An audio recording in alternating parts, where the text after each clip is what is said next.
Hi, my name is Kristy Boyer. Thanks for joining me to hear about our work on real-time collaborative heart rate displays for cycling partners. So our work focuses on the importance of support for exercise. We know that exercise has many benefits, physical and mental benefits, but most people fail to meet the recommendations of world organizations that guide our health. We know that there's a lot of technology that supports individuals in their goals to exercise, but there's a tremendous need for more technological supports that support two people that want to exercise together collaboratively. There has been some work in this space in the HCI area. For example, Mueller et al. Examined how you could give two people the sensation of jogging together by using spatial audio to show if one was ahead or behind the other based on their rates of exertion. And Walmink et al. Looked at a heart rate display on the back of a leading cyclist's helmet that allowed the trailing cyclist to see the heart rate, but this wasn't two-way. So our research question is, how would riders adapt their behavior when they can see their own heart rate and their partner's heart rate in real time? Would they change their body or bike positions to take better advantage of the draft? Would we see different conversational patterns if they weren't tied up in sharing things like, what's your heart rate? Oh, my heart rate is 142. So we conducted a pilot study to examine this question.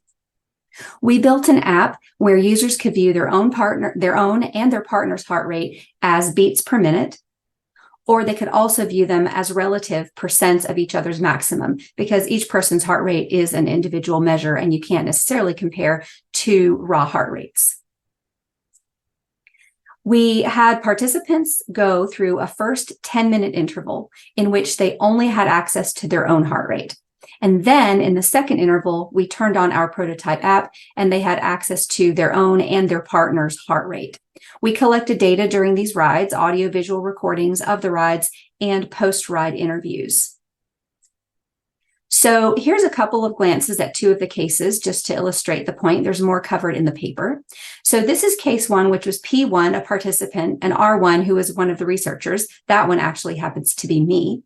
And there was a point in the ride where it was clear to me that P1 was stronger than me, so I needed to stay in her draft if we were both going to be in a heart rate zone. But I made a comment at some point like, if I really want to stay beside you, maybe I can just get really aero. So I could see from the app that our two heart rates weren't necessarily aligned if we were just both in the right body position. But if I got much lower, then maybe it could work. It turns out it didn't. I had to get back behind her because she's so strong. And here's a look at case three. These were two partners who ride together regularly, and they're casual cyclists, so they don't typically look at data while they ride. We noticed that they were able to look at each other's heart rate, and then they verbalized what they were going to do in response. So on the left panel here, P3 was saying, my heart rate is 130, so I'm going to slow down just a tad. Now, in the post-ride interview for our 6 cases, we asked the participants, if your partner's data was an option to be displayed during your collaborative sessions, is it something you would use? All of them said yes. P1 said it was fun to have the numbers. P3 said, oh, having real-time data made it easier for us to stay in the same heart rate zone. And P6 actually said, it's pretty simple, referring to the app. I didn't even look at the numbers. I just looked at the circle. There was a circle in the app that showed whether you were in the zone, and it got bold when you were. So real-time collaborative display seems to be promising to help with fidelity to training zones, and we think it might enhance the social experience based on our findings. So we noticed that in the second half of the session, when our riders had the access to our app, they engaged in more social dialogue and a lot less just pragmatic dialogue where they verbally exchanged heart rates. We also believe that the app has promise for facilitating the social context more broadly, which is a large part of why many cyclists choose to work out collaboratively in the first place.